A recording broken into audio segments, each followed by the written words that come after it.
آج اگر ہم میں سے کسی سے کہا جائے کہ اپنا جو مال ہے آپ کے پاس، اس میں سے آدھا مال اللہ اور اس کے رسول صلی اللہ علیہ وسلم کے لیے صدقہ کر دو، تو میرا نہیں خیال کہ کوئی بندہ اس کے لیے تیار ہو۔ لیکن ایسی ایک شخصیت موجود ہے جنہوں نے جنگ تبوک کے موقع پر آپ صلی اللہ علیہ وسلم نے سارے صحابہ کرام سے کہا کہ بھائی ہمیں مال کی ضرورت ہے، چونکہ جنگ کے لیے جانا تھا، چندہ کیا جا رہا تھا۔ تو سارے صحابہ کرام نے بڑھ چڑھ کر اس میں حصہ لیا، لیکن ایک صحابی ہیں جن کا نام حضرت ابوبکر صدیق رضی اللہ تعالیٰ عنہ ہے، ان کے بارے میں آپ صلی اللہ علیہ وسلم کہا کرتے تھے کہ میرے سب سے بہترین خلیلوں میں سے ایک، میرے بہترین خلیل ہیں۔ اگر میں اللہ کو دوست نہ بناتا تو میں حضرت ابوبکر صدیق کو دوست بناتا، اپنا خلیل بناتا۔ اور ابوبکر صدیق رضی اللہ تعالیٰ عنہ کیا کر رہے ہیں کہ اپنے گھر کا سارا مال لے کر آ رہے ہیں، اور آپ صلی اللہ علیہ وسلم سوال کر رہے ہیں کہ بھائی آپ کتنا مال لائے، آپ کتنا مال لائے؟ تو حضرت ابوبکر صدیق کے وقت پہ آپ صلی اللہ علیہ وسلم نے کیا کیا بھائی؟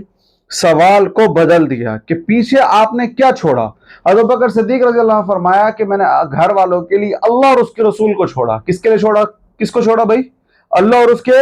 رسول کو۔ یہاں تک کہ گھر کی دیواروں پر ہاتھ پھیرا۔ پہلے زمانے میں کیا ہوا کرتا تھا، جو سوئی ہے نا، اکثر کوئی کپڑا پھٹ جاتا تو اس کو سلائی کرنے کے بعد اس کو نا دیوار میں چبو دیا کرتے تھے۔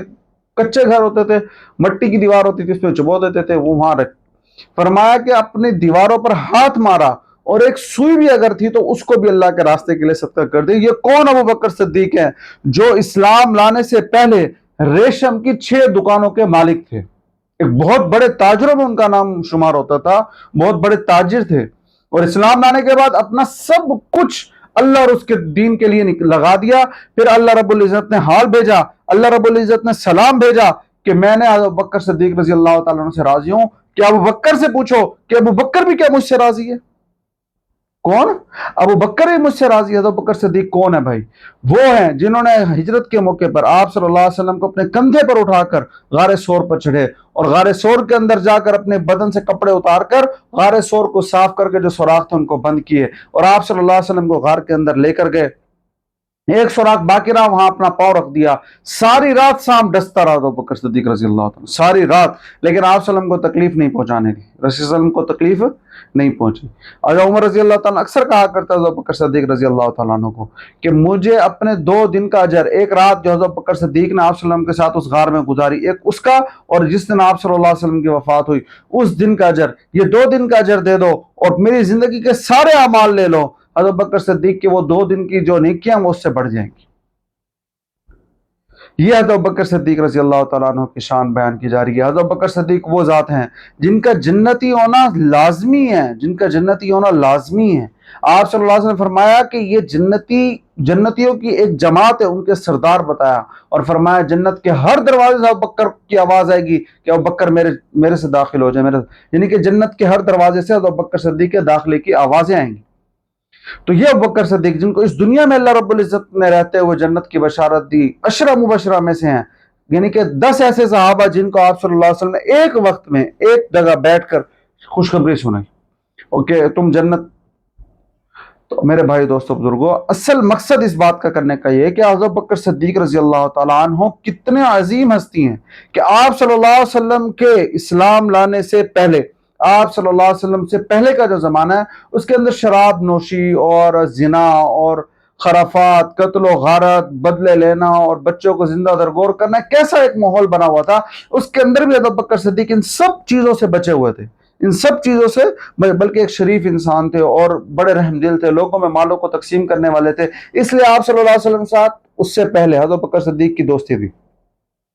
آپ صلی اللہ علیہ وسلم نبوت کا اعلان کیا، آپ کے سکے چچا آپ کو پتھر مار رہے ہیں، آپ کے قریش کے اپنے قبیلے کے لوگ آپ کے خلاف ہو گئے اور آپ کو تکلیفیں پہنچا رہے ہیں، لیکن ابوبکر صدیق رضی اللہ عنہ جیسے سنا، پہلی دفعہ میں آپ صلی اللہ علیہ وسلم کی بات کو ماننے والے اور بالغ مردوں میں سب سے پہلے اسلام قبول کرنے والے حضرت ابوبکر صدیق رضی اللہ تعالیٰ عنہ، بغیر کسی بحث کے، بغیر کسی دلائل کے اور بغیر کسی معجزے کے آپ صلی اللہ علیہ وسلم کے اسلام کو قبول کیا اور آپ صلی اللہ علیہ وسلم کے معاملات کو سنبھالا۔ اور آپ صلی اللہ علیہ وسلم کے ساتھ جہاں کوئی مسئلہ ہوتا وہاں آپ صلی اللہ علیہ وسلم کے ساتھ کھڑے ہونے والے حضرت ابوبکر صدیق رضی اللہ تعالیٰ، یہاں تک کہ جب آپ صلی اللہ علیہ وسلم معراج پر گئے اور واپس آئے اور لوگ آپ صلی اللہ علیہ وسلم کا مذاق اڑانے لگے، جو منافقین کفار تھے، تو ابوبکر صدیق سے جا کے کہنے لگے کہ تمہارا دوست ایسے کہتا ہے جو جسے تو محمد صلی اللہ علیہ وسلم کہتے ہو کہ وہ ایک رات میں بھائی بیت المقدس گئے اور وہاں سے عرشوں تک گئے اور عرشوں سے واپس آیا، تو فرمایا کہ اگر وہ فرماتے تو بالکل سچ فرماتے، وہاں سے وسلم کو صدیق کا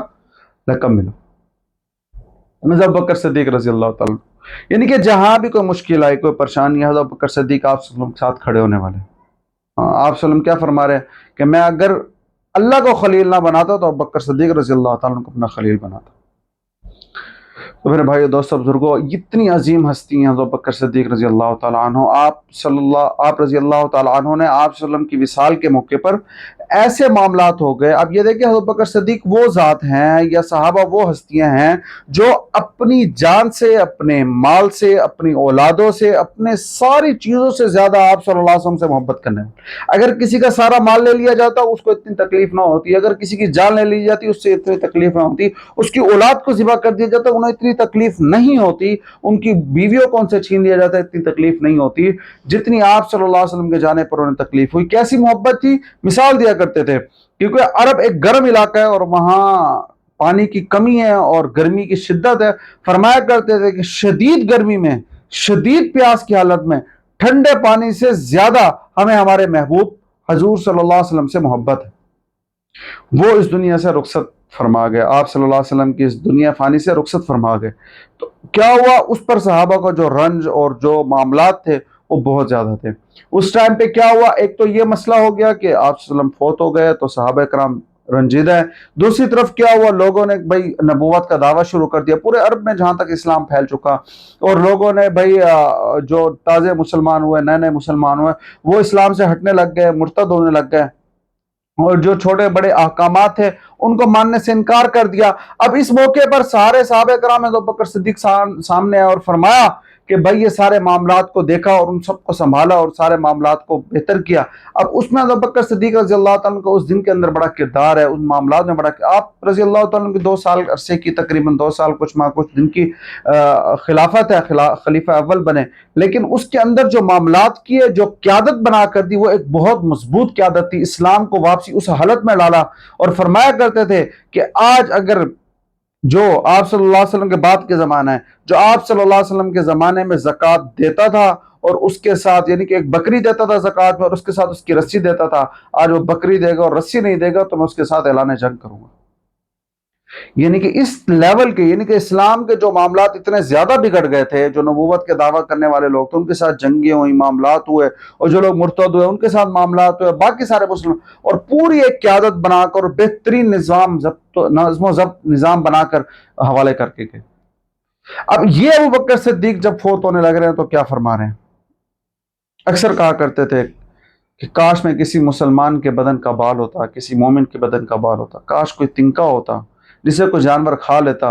اور مجھ سے قیامت والے دن کو حساب نہ ہوتا۔ وفات کے وقت اپنے بیٹے سے کیا کہہ رہے ہیں کہ میرا سر زمین پہ رکھ دو،